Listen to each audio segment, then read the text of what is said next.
കൊലപാതകയുടെ ഷർട്ടിൽ നിന്ന് അടർന്നു വീണ ഒരു ബട്ടൺ കിട്ടിയിട്ടുണ്ട് സർ. അതുകൊണ്ട് അതൊരു തുമ്പാണല്ലോ. അത് തുമ്പാണോ തുമ്പയാണോ എന്ന് ഞങ്ങൾ തീരുമാനിക്കും. ബട്ടൺ പോലും ഒരേ തരത്തിലുള്ള എത്രയോ ലക്ഷം ബട്ടണുകൾ വിപണിയിൽ ഇറക്കുന്നുണ്ട്. ഈ ഒരു ബട്ടൺ നോക്കി കൊലയാളിയെ നിങ്ങൾ എങ്ങനെ കണ്ടുപിടിക്കും mister? Foolishness. Constable,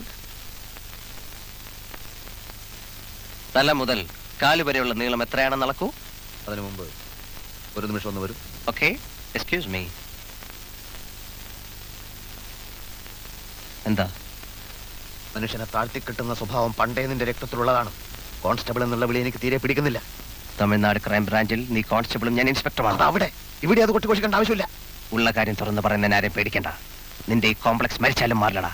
BCom first ക്ലാസ്സിൽ പാസ്സായ ഞാനും പ്രീ ഡിഗ്രി തോറ്റ നീ ഒരിക്കലും തുല്യരാകില്ല. എടാ, CAD-യിൽ BCom CAD, pre degree CAD എന്നൊന്നുമില്ല.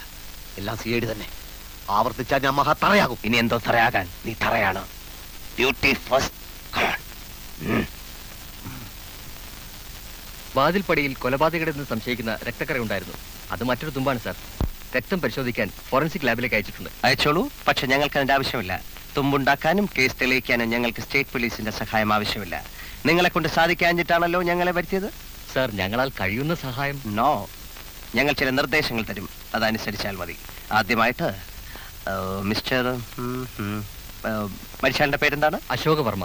അശോക് വർമ്മയ്ക്ക് മരിക്കുമ്പോൾ എത്ര തൂക്കം ഉണ്ടായിരുന്നു? വെയിറ്റ്? അത് ഒരു 70-72. ഊഹം പറ്റില്ല, കൃത്യമായ വെയിറ്റ് വേണം. എന്നിട്ട് അതേ വെയിറ്റിലുള്ള ഒരു ഡമ്മി ഉണ്ടാക്കണം. ആ ഡമ്മി ഞങ്ങൾ മുകളിൽ നിന്ന് താഴേക്കിടും. സാർ, കുത്തേറ്റാണ് വർമ്മ മരിച്ചത്. അപ്പൊ ഡമ്മി? അതൊന്നും നിങ്ങൾ അറിയണ്ട. എങ്ങനെ മരിച്ചാലും ഞങ്ങൾ ഡമ്മി ഇട്ട് നോക്കും. അതാണ് ഞങ്ങളുടെ ഇപ്പോഴത്തെ രീതി. ഡമ്മി ഒന്ന് പോരാ, രണ്ടെണ്ണം ആയിക്കോട്ടെ. അതെന്തിനാ? ഒന്ന് ചത്തയാൾ, മറ്റത് കൊന്നയാൾ. ഓ, അങ്ങനെ ആയിക്കോട്ടെ constable. Sorry, CAD mister Vijayan. പിന്നെ മരിച്ച ആളിന്റെ കുറച്ച് ഫോട്ടോസ് വേണം. കൊന്നയാളുടെ ഫോട്ടോ ഉണ്ടെങ്കിൽ അത്. കൊലയാളി ആരാണെന്ന് അന്വേഷിക്കാനല്ലേ CAD നമ്മൾ വന്നത്? അല്ല, ശരിയാണ്. പക്ഷെ ഫോട്ടോ ഉണ്ടെങ്കിൽ കുറച്ചുകൂടെ എളുപ്പമുണ്ടല്ലോ.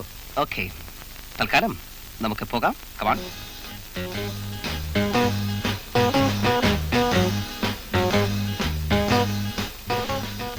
മദിരാശിയിലെ എത്രയോ പ്രമാദമായ കേസുകൾ തെളിയിച്ചിട്ടാണ് ഞങ്ങൾ വന്നിരിക്കുന്നത്. കൊലപാതകി എത്ര സമർത്ഥരായാലും ഞങ്ങൾ അവനെ അകത്താക്കും. കൊലപാതകി കൂട്ടത്തിലോ മറ്റോ ഉണ്ടെങ്കിൽ മര്യാദക്ക് സ്വയം കീഴടങ്ങുന്നതാണ് നല്ലത്. ഞങ്ങളുടെ കയ്യിൽ നിന്ന് രക്ഷപ്പെട്ട് കളയാമെന്ന് ആരും മോഹിക്കണ്ട.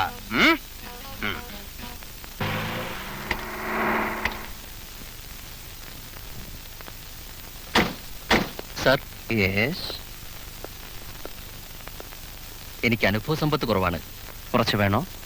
ഈ കേസിന്റെ സ്വഭാവം അനുസരിച്ച് ഇത്രയും പരസ്യമായൊരു അന്വേഷണം വേണം.